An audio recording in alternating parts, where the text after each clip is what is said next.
to be picking out 13 movies out of here. Trick or treat. These are the most movies I've ever put in a pot, so there's going to be a great variety of them, so let's do it. First movie up is Possession. Possession released in 1981 and is directed by Andrei Zulawski. It stars Sam Neill and Isabelle Rajani, and it's pretty out there. So Sam Neill's character comes home from a work trip, and his wife is acting weird and erratic all of a sudden, which sets off many insane events. I would describe it as a pretty sexual body horror film that's a metaphor for a deteriorating relationship, what we look for in a partner, and how much damage a breakup can cause to yourself and others. Neil and Ranjani are acting for their lives in this movie, whether they're violently arguing or terrified of what's going on.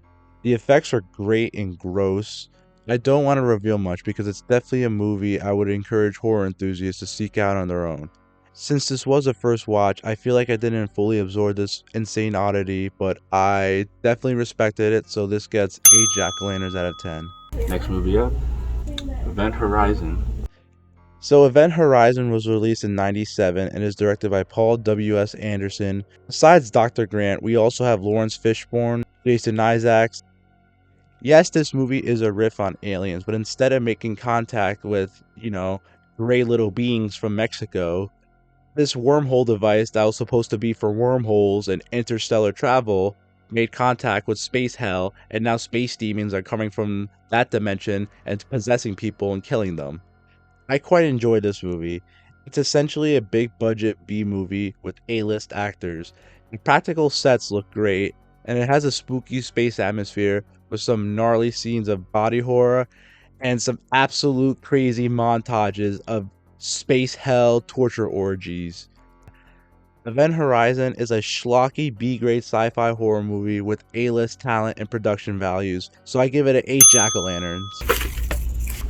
A Tale of Two Sisters. A Tale of Two Sisters is a South Korean horror film released in 2003, directed by Kim Ji-woon. It's about a girl who comes home after spending some time at a mental institution. She has her sister by her side, and they're both mistreated and abused by their stepmom, and there's spooky things going on in the house. This movie goes to pretty intense, unexpected directions with its themes of trauma, neglect, guilt, abuse, and mental illness. It really does mix heavy themes with terror. Sometimes the most unsettling aspects of horror is the stuff that feels too real. The performance from the two girls as well as the awful stepmom are all great. Overall, I enjoy A Tale of Two Sisters, but it is quite dark, and it can feel all too real for some, which is why it is considered to be one of the greats of Korean cinema, so 8.5 jack-o'-lanterns out of 10. Creature from the Black Lagoon. Creature from the Black Lagoon, released in 1954 and is directed by Jack Arnold. This movie is a lot of fun and full of charm. First off, for something in the 50s, this film is exceptionally well shot, especially the scenes underwater. The monster is called the Gill Man, and the costume looks a little bit silly, but it's actually quite effective and iconic. And I'm blown away that a real guy is doing all the swimming in that costume underwater, and it all looks so crystal clear when they're underwater.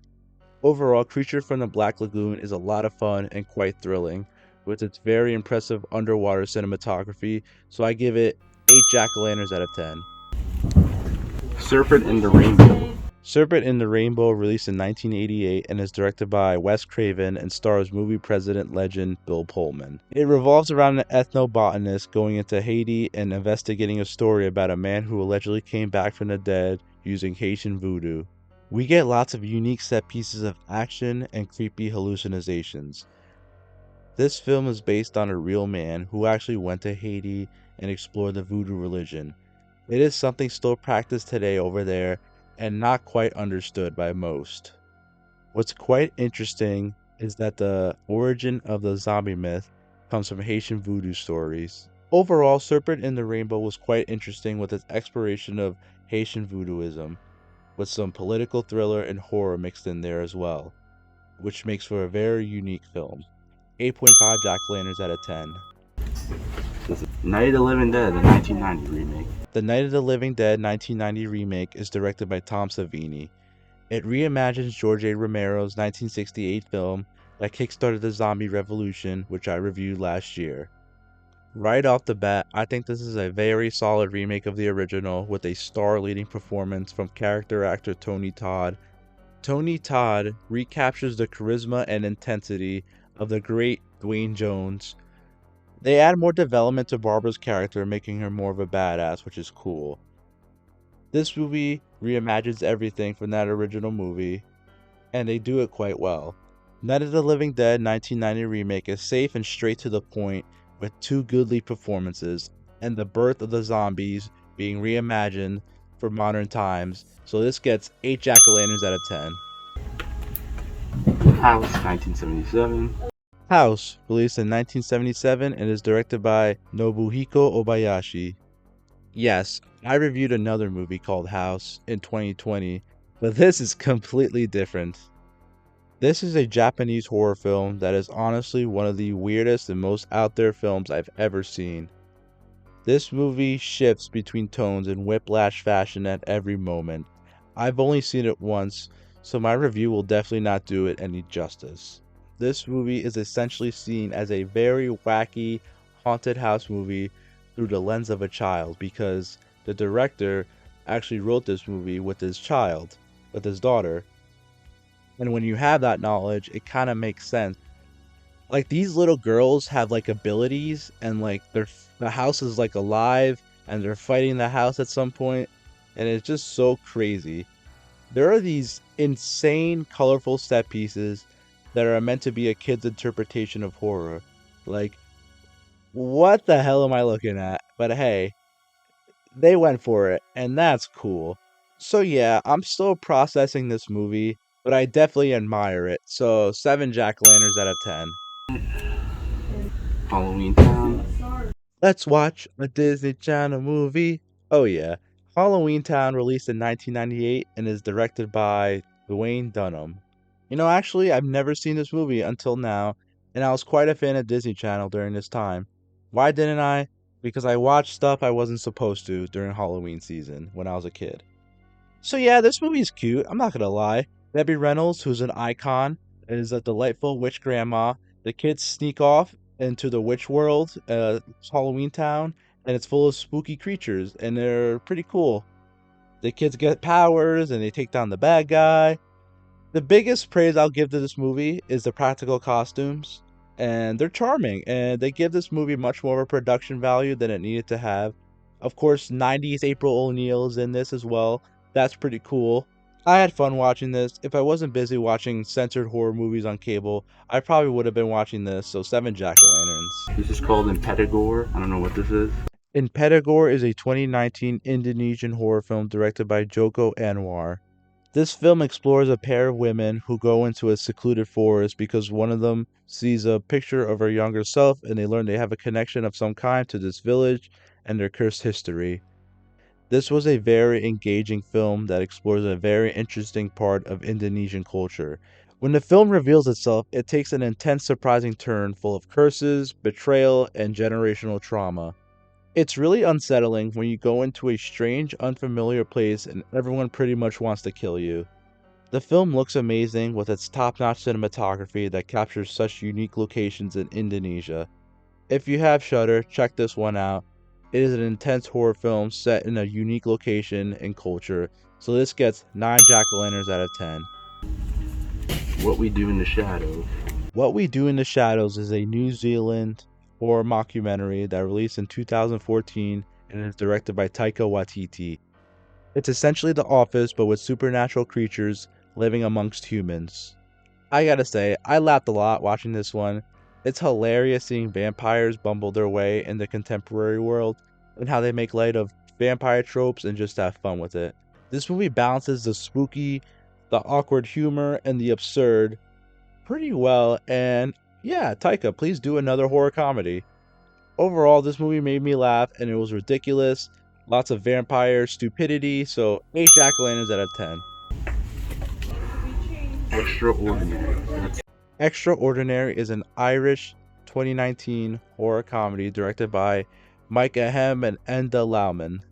So a man needs the help of a quirky woman with supernatural abilities because his daughter is possessed and will be sacrificed by a villainous Will Forte. Will Forte's character is a washed up pop star who wants to become more than a one-hit wonder, so he makes a deal with the devil to sacrifice a virgin. Pretty ridiculous, I know. Horror and comedies are just two genres that are hard to blend. Admittedly, it took a little bit for this movie to click with me. Once it did, I had fun with it. There were some scenes that did have me laughing. The villainous Will Forte is a lot of fun. Some of the gags were genuinely funny, and the movie was fun, so 7 out of 10 jack-o'-lanterns. The Haunted Mansion. Alright, let's go. The Haunted Mansion released in 2003 and is directed by Rob Minkoff. This movie is frustrating. Overall, it's just okay, but it has the pieces to be a really cool film, but it never quite gets there. It's like they wanted it to be like a family Eddie Murphy comedy like Dr. Dolittle, but they also wanted it to be a fantastical ghost movie. It's never funny or thrilling enough because it wants to be both. The story is kind of just whatever with this convoluted tragic love story, and then Eddie Murphy just starts cracking jokes, so it's just the genres just clash in this movie. Overall, The Haunted Mansion is just fine, but could be so much better, and with the right creative team, it could be great. And frankly, as a fan of the ride, they should probably just go the animated route like Hotel Transylvania, because that movie captures the spirit of that ride, that goofy, spooky spirit, better than the actual two movies that have come out. That's right, they made another Haunted Mansion movie that's another over budget mess, and it didn't work. So if whenever they try to do this again in 15 years, it should be animated. So yeah, this movie with Eddie Murphy gets 6 out of 10 jack-o'-lanterns. Warm Bodies. Warm Bodies released in 2013 and is directed by Jonathan Levine. I love me some zombies. I love it when they do something different, and this film asks, can zombies love? Nicholas Hoult plays R, a zombie going through an existential crisis and falls in love with a girl and saves her from a horde. But also he kind of ate her boyfriend as well, who was played by Dave Franco. But yeah, I really enjoyed this movie. It's essentially a rom-com zombie movie, and it's quite surprising that it mixes those two things so well. Nicholas Hoult is great and is committed to the role, and I really wanted R and Julie, played by Teresa Palmer, to end up together. And guess what? Love can heal zombies, and honestly, I was quite charmed by that. The final act, when the zombies and humans are working together, is quite moving and tugs at the heartstrings. So Warm Bodies is a cute zombie romance that's pretty hopeful about the state of humanity in the apocalypse.